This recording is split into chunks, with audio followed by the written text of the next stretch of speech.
Hello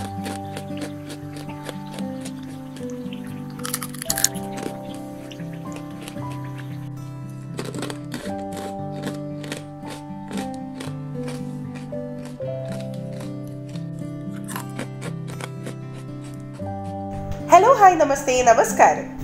ഇന്ന് പതിവിലും വ്യത്യസ്തമായി ഒരു സ്നാക്കിൻ്റെ റെസിപ്പിയാണ് അമ്മ പരിചയപ്പെടുത്തുന്നത്. 4 മണി കാപ്പിക്കൊപ്പം കഴിക്കാനും ഇനി അതുമല്ല ഒഴിവ് വേളകളിൽ ഒന്ന് കറുമുറെ കടിച്ച് കഴിക്കാൻ തോന്നിയാൽ ഉണ്ടാക്കി കഴിക്കാൻ പറ്റിയ ഒരു ക്രിസ്പി കറുമുറ സ്നാക്ക് തന്നെയാണിത്. കാഴ്ചയിൽ വളരെ കൗതുകമുണർത്തുന്ന അമ്മയുടെ ഈ സ്നാക്ക് നിങ്ങൾക്ക് ഒരുപാട് ഇഷ്ടപ്പെടും, അത് ഉറപ്പ്. ചാനൽ സബ്സ്ക്രൈബ് ചെയ്യാൻ മറക്കരുത്. സബ്സ്ക്രൈബ് ചെയ്യാത്തവരാണെങ്കിൽ ഇപ്പോൾ തന്നെ സബ്സ്ക്രൈബ് ബട്ടൺ ഒന്ന് ക്ലിക്ക് ചെയ്യുക. കൂട്ടത്തിൽ ആ ബെല്ലൈക്കൺ കൂടി ഒന്ന് ക്ലിക്ക് ചെയ്യുക. വീഡിയോ ഇഷ്ടപ്പെട്ടാൽ ഷെയർ ചെയ്യാനും ലൈക്ക് ചെയ്യാനും മറക്കരുത്. അപ്പോൾ അമ്മയുടെ കൗതുകമുണർത്തുന്ന ശംഖ് പോലെ ഇരിക്കുന്ന സ്നാക്ക്. ആദ്യം തന്നെ നമുക്കൊരു ഷുഗർ സിറപ്പ് ഉണ്ടാക്കിയെടുക്കണം. അതിനായിട്ടൊരു പാനിലേക്ക് ഞാൻ 1 കപ്പ് പഞ്ചസാര ഒന്ന് ചേർത്ത് കൊടുക്കുകയാണ്. 1 കപ്പ് വെള്ളം കൂടെ അതിലേക്ക് ചേർക്കാം. ഒരു 1/2 ടീസ്പൂൺ ഏലക്ക നല്ല ഫൈനായിട്ട് പൊടിച്ചത് അത് കൂടി ചേർത്ത് കൊടുക്കാം. ഏലക്കായ്ക്ക് പകരം നിങ്ങൾക്ക് വേണമെങ്കിൽ ചുക്കുപൊടി വേണമെങ്കിലും ചേർക്കാം കേട്ടോ, അതും കുഴപ്പമില്ല. ഒന്ന് നന്നായിട്ട് ഇളക്കി കൊടുക്കാം. പഞ്ചസാരയൊക്കെ ഒന്ന് ഉരുകി പാനിയൊക്കെ ഒന്ന് തിക്കായി കിട്ടണം. നന്നായിട്ട് ഇപ്പോൾ തിളച്ച് വന്നിട്ടുണ്ട്. നൂൽപ്പരുവൊന്നും എത്തേണ്ട ആവശ്യമില്ല, എന്നാൽ നല്ലതായിട്ടൊന്ന് തിക്കായി വരണം. ഇപ്പോൾ കറക്റ്റ് പരുവമായി വന്നിട്ടുണ്ട്, കണ്ടില്ലേ? ഇനി ഫ്ലെയിം നമുക്കങ്ങ് ഓഫ് ചെയ്യാം. ഇനി ഒരു സീവിൽ കൂടി ഇതൊന്ന് അരിച്ചിട്ട് ഒരു കപ്പിലേക്ക് നമുക്കൊന്ന് ഒഴിച്ചു കൊടുക്കാം. അപ്പോൾ ആ ഏലക്കായുടെ തരിയൊക്കെ അങ്ങ് മാറിക്കിട്ടും. വീണ്ടും അതേ പാനിലേക്ക് അതങ്ങ് ഒഴിച്ചിട്ട് നമുക്കിതൊന്ന് അടച്ചിട്ടങ്ങ് മാറ്റി വെക്കാം. ഇനി ഇതുപോലെ ഒരു ചട്ടിയിലേക്ക് ഞാനൊരു 2 ഗ്ലാസ് വെള്ളം ഒന്ന് ഒഴിച്ചു കൊടുക്കുകയാണ്. 1/2 ടീസ്പൂൺ ഉപ്പും കൂടെ ഞാൻ ചേർക്കുകയാണ്. ഉപ്പ് കൂടിപ്പോകാതിരിക്കാൻ ശ്രദ്ധിക്കണം. 1/2 ടീസ്പൂൺ ജീരകത്തിൻ്റെ പൊടിയും കൂടെ നമുക്ക് ചേർത്ത് കൊടുക്കാം. ഈ വെള്ളം ഒന്ന് തിളച്ച് വരട്ടെ. ഇപ്പോൾ ആ ജീരകത്തിൻ്റെ ഫ്ലേവറൊക്കെ ഒന്ന് വെള്ളത്തിലേക്ക് ഇറങ്ങിയിട്ടുണ്ട്. ഇനി ആ ഒരു അരിപ്പ കൊണ്ട് ഇതുപോലെ അതങ്ങ് അരിച്ചങ്ങ് മാറ്റാം. അപ്പോൾ ആ വലിയതായിട്ടുള്ള തരിയൊക്കെ അങ്ങ് മാറിക്കിട്ടും. ഇപ്പം വെള്ളം നന്നായിട്ട് തിളച്ച് വന്നിട്ടുണ്ട്. നമ്മൾ വെള്ളം എടുത്ത് അതേ ഗ്ലാസ്സിൽ തന്നെ 2 ഗ്ലാസ് വറുത്ത അരിപ്പൊടിയാണ് ഞാൻ എടുത്തിരിക്കുന്നത്. ഇവിടെ പത്തിരിക്കും ഇടിയപ്പത്തിനും ഒക്കെ എടുക്കുന്ന അരിപ്പൊടിയില്ലേ, ആ പൊടിയാണ് എടുത്തിരിക്കുന്നത്. ഫ്ലെയിം ഒന്ന് ലോയിലേക്കാക്കി വെക്കണം. ഇനി ഈ പൊടി നമുക്ക് വെള്ളത്തിലേക്ക് ചേർത്ത് കൊടുക്കാം. തവി കൊണ്ടൊന്ന് അങ്ങ് മിക്സാക്കി കൊടുക്കാം. ഇനി നമുക്ക് ഫ്ലെയിം ഓഫ് ചെയ്തതിന് ശേഷം ഒരു 5 മിനിറ്റ് ഇതൊന്ന് അടച്ചു വെക്കാം. ഇപ്പോൾ 5 മിനിറ്റ് കഴിഞ്ഞിട്ടുണ്ട്, നമുക്കൊന്ന് തുറന്ന് നോക്കാം. നന്നായിട്ട് തവി കൊണ്ടങ്ങ് ഇളക്കി കൊടുക്കാം. ഇപ്പോൾ പൊടിയൊക്കെ നന്നായിട്ട് വെന്ത് വന്നിട്ടുണ്ട്. അതിലോട്ട് 1 ടീസ്പൂൺ നെയ്യ് ചേർത്ത് കൊടുക്കാം. ഇനി അതല്ലെങ്കിൽ ബട്ടർ വേണമെങ്കിലും ചേർക്കാം. നന്നായിട്ടങ്ങ് യോജിപ്പിച്ചെടുക്കാം. ഇനി ചൂടൊന്ന് കുറഞ്ഞതിന് ശേഷം നമുക്ക് കൈകൊണ്ട് ഇത് നന്നായിട്ട് കുഴച്ചെടുക്കണം.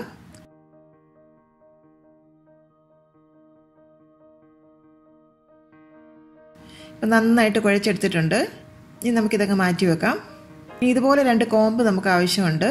പുതിയൊരു കോമ്പിൻ്റെ സെറ്റ് തന്നെ ഞാൻ മേടിച്ചതാണ്. പാക്കറ്റൊക്കെ ഒന്ന് പൊട്ടിച്ചെടുക്കാം. പണ്ടൊക്കെ ഈ ചീപ്പപ്പൊക്കെ നമ്മുടെ വീട്ടിലൊക്കെ ഉണ്ടാക്കുമായിരുന്നത് ഈ വാഴപ്പോളയ്ക്കകത്ത് വെച്ചിട്ടാണ് ഇതിങ്ങനെ ഷേപ്പ് ചെയ്തെടുത്തുകൊണ്ടിരുന്നത്. ഇപ്പോൾ ഇവിടെ വാഴപ്പോളയൊന്നും കിട്ടാനില്ല, അതുകൊണ്ടാണ് നമ്മളിപ്പോൾ ഇതിന് വേണ്ടിയിട്ട് ചീപ്പ് ഉപയോഗിക്കുന്നത്. ഒരു പുതിയ ചീപ്പ് തന്നെ നിങ്ങൾ മേടിച്ചിട്ട് വേണം ചെയ്യാനായിട്ട്.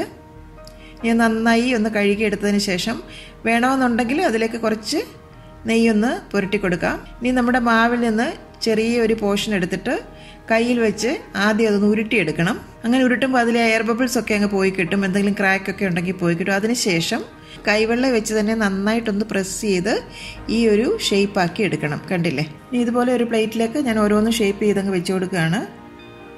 താഴ്ഭാഗം കുറച്ച് കട്ടി കൂടിയിരിക്കണം, മുകൾ ഭാഗം കുറച്ച് തിന്നായിട്ടും ഇരിക്കണം. ആദ്യം കയ്യിൽ വെച്ചൊന്ന് ഉരുട്ടിയെടുത്തതിന് ശേഷം വേണം നമുക്കിതുപോലെ ഷേപ്പ് ചെയ്തെടുക്കാനായിട്ട്. മുഴുവൻ മാവും ഞാൻ ഇതുപോലെ ഷേപ്പ് ചെയ്തെടുത്തിട്ടുണ്ട്.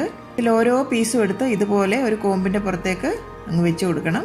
അതിനുശേഷം മറ്റേ കോമ്പ് കൊണ്ട് പതുക്കെ ഇതുപോലെ ഒന്ന് പ്രസ് ചെയ്ത് ഒന്ന് റോൾ ചെയ്തെടുക്കണം. പതുക്കെ പ്രസ് ചെയ്തങ്ങ് റോൾ ചെയ്യണം. കണ്ടില്ലേ? ശരിക്കും കണ്ടാൽ ഒരു ചിപ്പി പോലെ ഇരിക്കുന്നില്ലേ? ഒരു ശംഖിൻ്റെയൊക്കെ ഷേപ്പിലല്ലേ ഇതിരിക്കുന്നത്? ഇതുപോലെ ഓരോ പീസും നമുക്ക് ഷേപ്പ് ചെയ്തെടുക്കാം.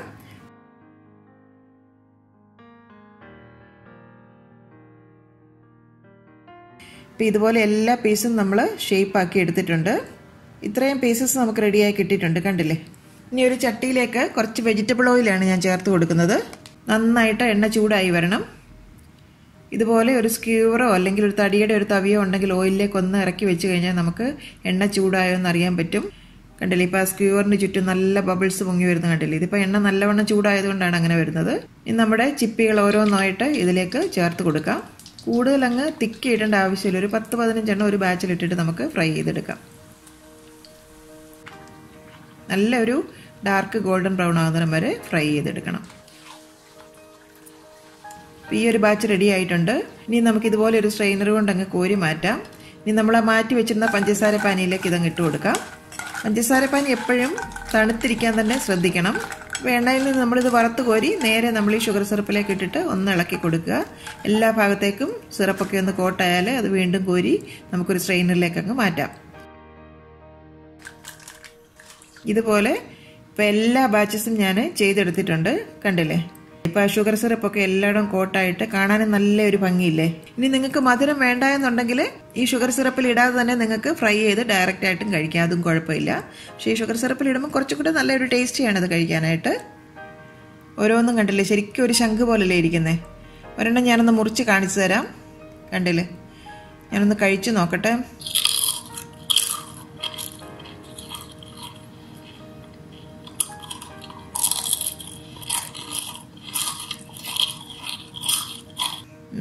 നല്ല അടിപൊളി, നല്ല ക്രിസ്പി ആയിട്ടുണ്ട് കേട്ടോ. നല്ല ടേസ്റ്റ് ഉണ്ട്. പിന്നെ ഒരു കാര്യം എനിക്ക് പറയാനുള്ളത്, ഈ ഒരു സ്നാക്ക് ഉണ്ടാക്കി കുറേ ദിവസം ഒന്നും ഇരുന്ന് കഴിഞ്ഞാൽ ഈ ഒരു ക്രിസ്പിനെസ് നമുക്ക് കിട്ടില്ല കേട്ടോ. ഇന്ന് കഴിക്കാനാണെങ്കിൽ അന്ന് തന്നെ അത് ഉണ്ടാക്കുന്നതാണ് ഏറ്റവും നല്ലൊരു ടേസ്റ്റ് കിട്ടുന്നത്. എന്താണെന്ന് വെച്ചാൽ നമ്മൾ ഈ പഞ്ചസാര പാനിയിലൊക്കെ ഇട്ടിട്ടല്ലേ ഇതെടുക്കുന്നത്. തന്നെയല്ല ഈ ഒരു ചിപ്പിയുടെ ഒരു ഷേപ്പിൽ നമ്മൾ ചെയ്തെടുക്കുമ്പോൾ ഇതിന് കുറച്ച് കട്ടിയുണ്ടല്ലോ.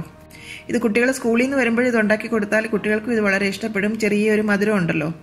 അപ്പോൾ എന്തായാലും അടുത്ത ഒരു 4 മണി കാപ്പിക്ക് നിങ്ങളിത് തീർച്ചയായിട്ടും വീട്ടിൽ തയ്യാറാക്കി നോക്കണം. നിങ്ങളുടെ അഭിപ്രായങ്ങളും ഫീഡ്ബാക്കും എല്ലാം നിങ്ങൾ ഞങ്ങളുടെ കമൻറ്റ് സെക്ഷനിൽ തീർച്ചയായിട്ടും എഴുതാൻ മറക്കല്ലേ.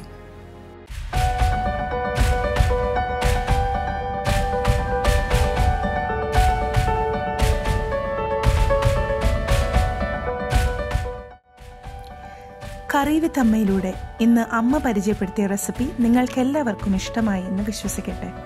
നിങ്ങൾ ഇഷ്ടപ്പെടുന്ന പുതിയൊരു വിഭവമായി വരുന്നവരെ നന്ദി. Good bye.